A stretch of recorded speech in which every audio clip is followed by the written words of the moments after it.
Hey everyone, it's Aaron Woodson again.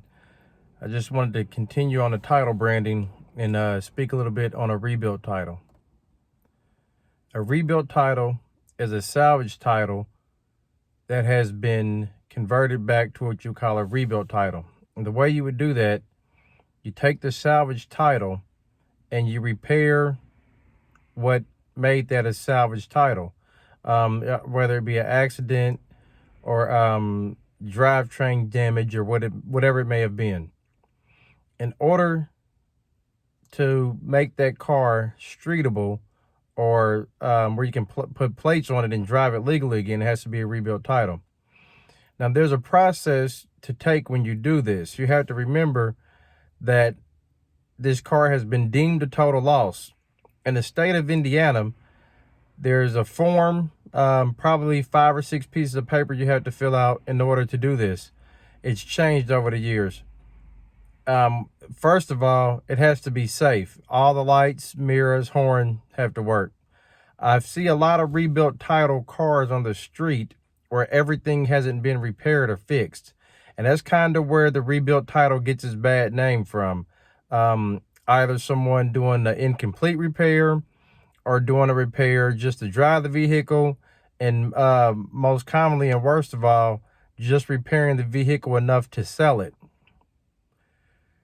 Now, you may ask, why, if a car was a total loss and totaled out by an insurance company and it costs more to fix this car than what it's worth, how do you make it a rebuilt title, or why would you? Like I said previously, you could probably start with aftermarket parts. Aftermarket parts aren't a bad thing, and they're good, especially in this instance. You can also start with salvage parts from another vehicle, and that gets that car back on the road for a cheaper price or a lesser amount than what the insurance company said it would have taken to repair that car. An advantage to a rebuilt title is a lot of times you can buy a newer vehicle at a cash price and get a lot of use out of it. I've bought several salvage vehicles and rebuilt the titles. But what you have to keep in mind when doing this, it's a gamble. Because a lot of times, like over 75% of the cars I bought, they were not drivable when I bought them. And I had to know that once I spend this money and I buy this vehicle, it could be no good. And out of all the cars I've bought, only one of them was that bad and I lost a bunch of money on it. But I knew, and I know every time I buy this car, it's a gamble. But like I said, I've been blessed enough to where it wasn't a problem. You buy the vehicle from the auction, most of the time, typically a salvage vehicle from the auction. You get this vehicle back to wherever you're going to take it to. Like I said, 9 times out of 10, I have to get them towed. I don't think I've ever bought one that I could drive out of there. And if you were driving it, it'd probably be illegal. So you're probably getting it towed back to your place or wherever you're going to take this vehicle. Like I said, there's forms you have to fill out when you do this. What I do, I print off this form from the BMV, and it gives you everything that you're going to need to get this vehicle titled as a rebuilt title.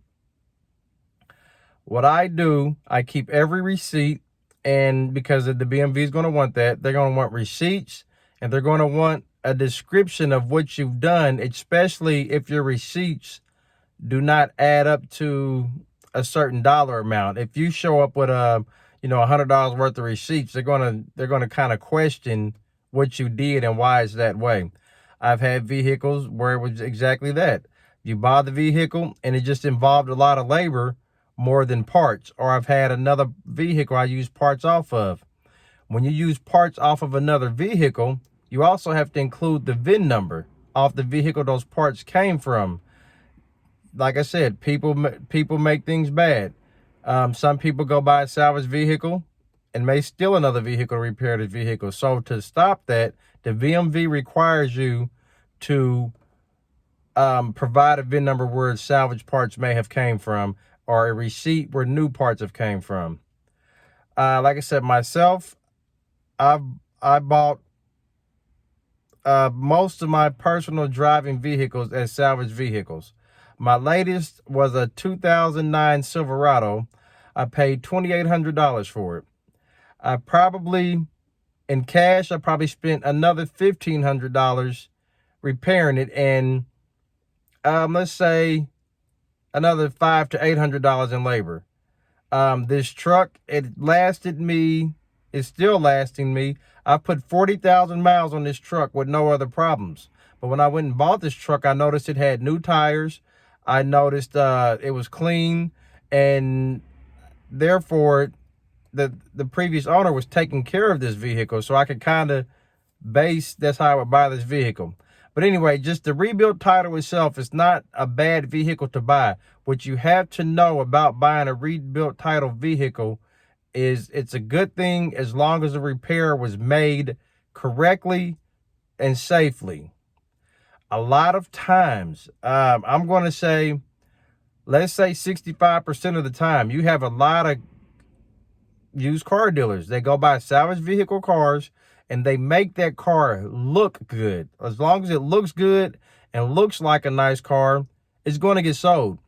I've seen cars where people have brought them to me and wanted me to look at them. They hear a noise, they hear a rattle, and you'll pop the hood and you'll see a frame rail bent or repaired wrong or patched up. I've even seen drywall screws in cars. But that is what you want to stay away from. So you have to be cautious when buying a rebuilt title car, because there are people that's going to get over on you. They're going to profit a lot of money on you by doing this. The value of a rebuilt title car is far lesser than a clean, clear title car due to the fact that it's being rebuilt and converted over. And you can have those possibilities of someone not repairing that car the way it's supposed to be. So a lot of banks do not want to give you a loan on a rebuilt title car. Therefore, most rebuilt title cars are bought cash, or they're bought at what you would call a buy here, pay here car lot, where they do the financing. Another thing about a rebuilt title car, a lot of buy here, pay here sell those cars, and the way they get away with it is they sell you the car and you never see the title until you pay this car off. So they sell you this car, and by the time you sign the papers, you drive off the car lot, you've already signed the papers and this car is in your possession, and you signed something that says you bought it as is. When you plate this car, or even if you get a title to the car, it says rebuilt on it, and you would have never known. I've been to car lots with people, and when you ask them, is it a rebuilt title? They don't want to deal with you anymore. Some of them are honest, which is good. But like I said, a rebuilt title car is not the worst thing to buy if the repair was made correctly and effectively and safely. The biggest thing about this, it has to be safe. It's a sad shame that people don't care about people's safety. They care about a profit. So why would one person want to sell rebuilt title cars? For money, profit, of course. And typically a rebuilt title car in value is 30% less than a clean title car, sometimes more. In other vehicles, depending on what the vehicle is, supply and demand, it doesn't matter. Typically in trucks and SUVs, you can almost sell those at face value because of the demand for them. I will guide you through and let you know how to buy a salvage vehicle and rebuild the title and make it a streetable car, in a few easy steps, and just some guidelines to follow, some things to think about. The biggest mistake a lot of people make is they go out and they buy a car and they don't do the research on that car before they buy it. What you want to know is the supply and demand. You want to know if parts are available. The last thing you might want to do is go buy an exotic car that's with a salvage title. A lot of people feel like I can get this car cheaper than face value and put it back together. But what you have to keep in mind, the availability of parts will make it where it's not worth buying. And I've kind of slowed down on buying salvage title cars for that reason. The market's changing. The auctions have become public where they let anybody buy these cars. And by the time you put this car back together, you're not far from of the retail value of that car, or there's no profit left in it to sell the car. So I've kind of backed away from it. So I help other people when they ask me. I give them pros and cons, suggestions, and let them know my experiences in doing that. But like I said, to buy a salvage title and convert over to a rebuild title, it's not a bad thing if you buy the right car, you buy it from the right person, or you yourself, you buy that car and rebuild it yourself, and you do it safely and correctly. There's so many pros and cons. What I would do today, if I was to go buy a salvage title vehicle, I would go buy a car that I already own that needs a motor. I have a Toyota Camry that needs a motor. I would go buy a wrecked Toyota Camry and either take the motor out of that car and put it in my car, or depending on how bad this car was wrecked and how easily it would be fixed, I'd take the parts off of my Camry and put it on this other Camry. So that's just kind of a scenario or something to look at, to think about when you're buying one of these cars. I don't suggest you go out and buy a family car doing this. Like I said, I'll buy it for my personal vehicle, and because I have unlimited time on how long it takes me to put this car together. And if there's a problem with it, I know that's what I'm getting into when I buy it. Like I said, I just wanted to touch a little bit on rebuilt titles, why they're good and why they're bad, and where their bad name comes from. If you just ride along with me, stick with me, I'll give you more information, everything that I know. And like I said, I like to back it up with facts on what I know and what I've done. But if you like, subscribe, share, have any questions, comments, you can email me and I will guide you or help you, or do whatever in my power, whatever I know to help you get along to get your car at a great value.